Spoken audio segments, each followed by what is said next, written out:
All right, folks, so today I want to talk about point shooting. If you don't know what point shooting is, that's when you don't use your sights at all. You just kind of look over the top of the gun at the target, okay? You're not hard sighting in, whether it's irons or red dots. What gave me this idea was I saw a video, body cam footage on police activity, where there was an armed and obviously mentally ill armed man on a woman's porch.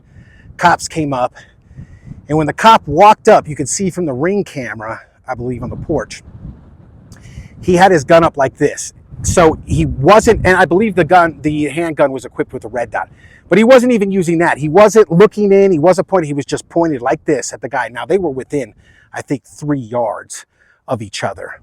But as soon as the perp raised the gun towards him, he just fired 5 or 6 rounds, just like this. He didn't come up in hard sight. He didn't sight in. He just let loose, and he scored hits.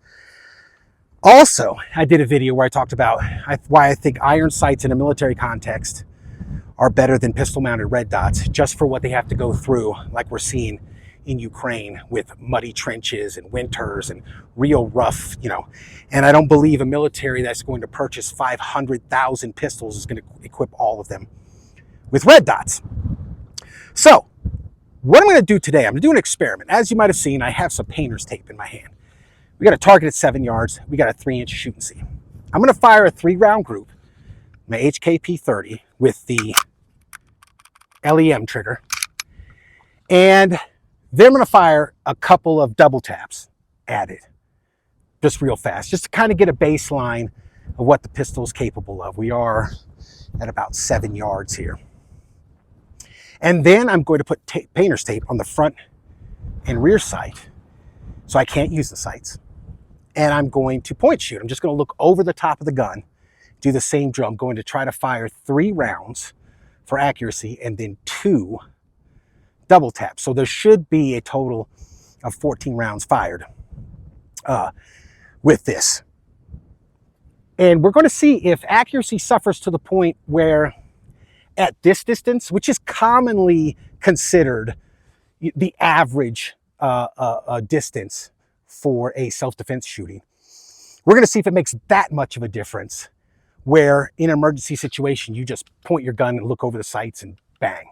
So let's see how that goes. Let me put this painter's tape down and put my ears on, and we're going to fire it up and see what we can do.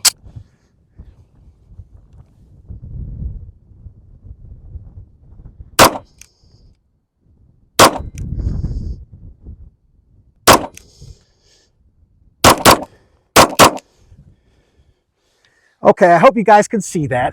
Maybe I could zoom the video in or something. But it looks like my first 3 were pretty darn good. And then I was able to put, they're all in the A zone, okay? They're all in the A zone. And yeah, it looks like the first 3 were pretty darn good. But that's very acceptable from this distance. So let me unload this, and I'll put the tape on. We'll be right back. All right, folks, there we go. Now, hopefully this will stay on. I guess it's kind of sketchy. But as you can see, I cannot see the sights. I can't even line nothing up, so I'll be looking over the top of the gun.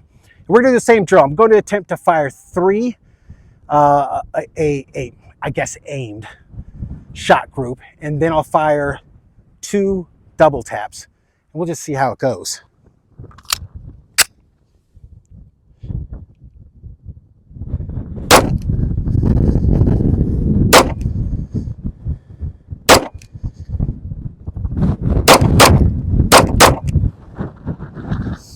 All right, so hopefully I came through on camera. Let me unload this. Looked like my first shot was a little low. That's to be expected. But again, as you can see from 7 yards, without even using sights, I was looking over the top of the gun, because you can't, there's no sights. I was still able, right there, to keep them all in the A zone. So they're all A zone hits. My point of this is if you are in a scuffle, you don't have to hard sight in. You could just pick up point and shoot. And you're going to hit a torso-sized target. Really without any issue. If you practice, if you got the fundamentals down of handgun shooting, you can keep them all in the A zone. You don't even have to have any sights. So there it is, guys. Thanks for watching. We will see you next time.